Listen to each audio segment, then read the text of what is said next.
Here's a simple way to analyze any investment that you come across and decide whether it's a good fit for your portfolio. Now, this is a super simplified version. I teach a very complex version of this in my program. There are many steps involved to it, but it can really be broken down to 4 specific categories. And knowing these figures and these aspects of an investment will actually make you a more knowledgeable investor, and I believe can help you make a more knowledgeable and educated decision on whether to proceed with a certain investment or not. So the first one is to analyze the pros. Now, this one is kind of an obvious one. It's like, okay, cool, like the benefits of this investment is that I can make lots of money, whatever, right? But I would also analyze how you're making the money, why this investment works, right? These are all like certain aspects of pros that we have to know, and why this money won't just stop suddenly tomorrow, right? We have to think about, okay, we have all these pros. First of all, what are they? I can make this much money. I get access to this. I get access to that. I'm protected by this. I have this investment managed by somebody else. I have all these different benefits of the investment, right? Now, if I know all the pros, that gives me a pretty good idea of why I should do the investment. It's like, oh wow, these are all, positive things. I like all of them. They all sound so great, but what are the cons of the investment? That's number 2. We have to analyze the cons of the investment, because if you just look at the positive aspect of it, it doesn't give you a full picture, and it can sometimes blind you to some of the cons. So I like to follow up right after pros, I do cons. So I look at all the negative aspects of it. Oh, well, this investment is illiquid. When I invest into it, I can't pull my money out for 100 years. It's one of those investments where you just put money in, you park it, and you just rely on cash flow forever. And it might take you maybe 2, 3, 5 years to cash flow all your money back out, but the money stays in there and it's meant to stay in there forever. And there are a lot of investment funds that are like that, where it's a closed fund, you invest and you can't pull out. Now, of course, there's certain ways that you could possibly get part of your money out or get your investment back, but for the most part, you have to analyze the cons of the investment, and that could be a con. Now, that could also be a pro. So it depends on what you're looking for as an investor. Maybe I'm looking for a high cash flow investment opportunity, but that is illiquid. Maybe that's a pro for me. You can really identify what those are for you by looking at your investment plan. That's something that we build in order to know what investments fit our investment portfolio and what investments don't. That's a very important tool. There's a high risk of me losing money, right? There's so many different cons that could be present in an investment. So it's very important to analyze not just the pros, but also the cons, because the pros, they're good, right? And they give you a good idea of what you could possibly expect if everything goes well.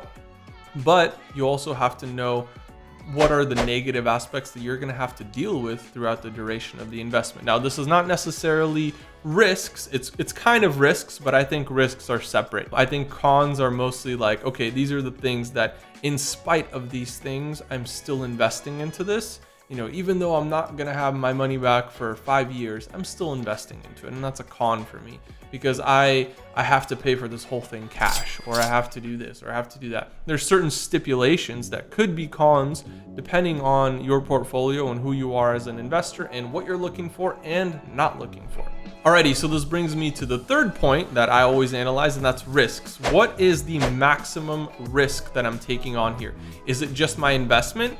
Am I financing? Maybe I'm at risk for more than my investment.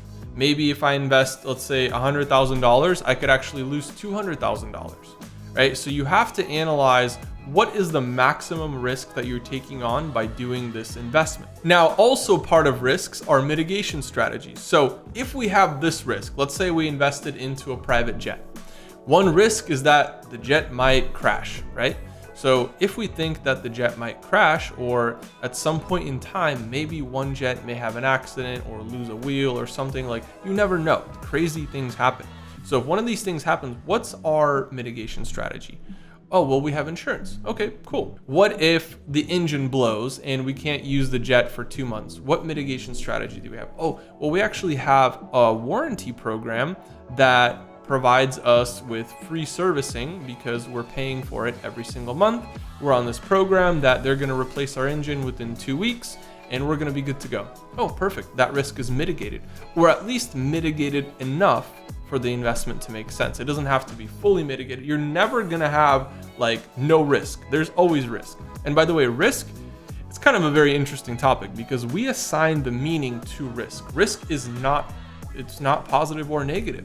There is always risk present in everything. Risk is like the most prevalent thing in anything. You have to take on risk even to achieve a positive outcome. So risk is not negative. Risk, I have a risk of profiting. I also have a risk of losing money on an investment. I'm managing that risk. What's my mitigation for that?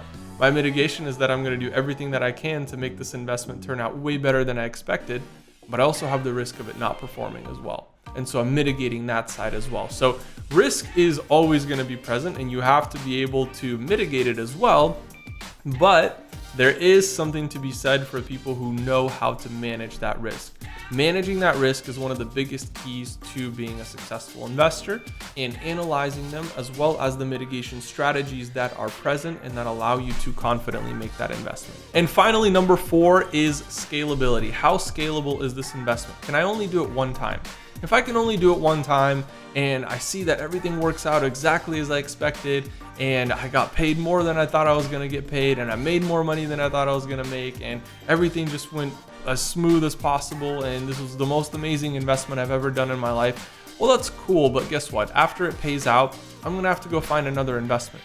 And so you can do that, but that kind of becomes like active income. If we're trying to build a passive income portfolio, we need stuff that's going to perform time and time again. We don't need something that just happens once. It's like, oh, cool, that worked out. Great. Now I have to go find the next investment. That's okay if you enjoy doing that. Like I personally, I do enjoy doing that. So part of my portfolio is doing that. But the majority of my portfolio is passive income because I want to set something and forget about it. I want to invest into it and just let it run. And then if it works, I'm like, okay, great. Let's just 10x what I put into it. If I put in $100,000, let me put $1 million into there. Let me put more money into there so that I can scale it as fast as I possibly can and get to the point where I'm creating enough passive income that I'm satisfied with that sector of my portfolio. So it's really important to know that you have the ability to scale it if it works out and you want to grow that sector of your portfolio. Alrighty guys, those are the 4 things that I look at when I'm investing and I want to analyze just really quickly whether an investment makes sense or does not make sense. Make sure you guys like, comment, and subscribe, and I'll see you all in the next video.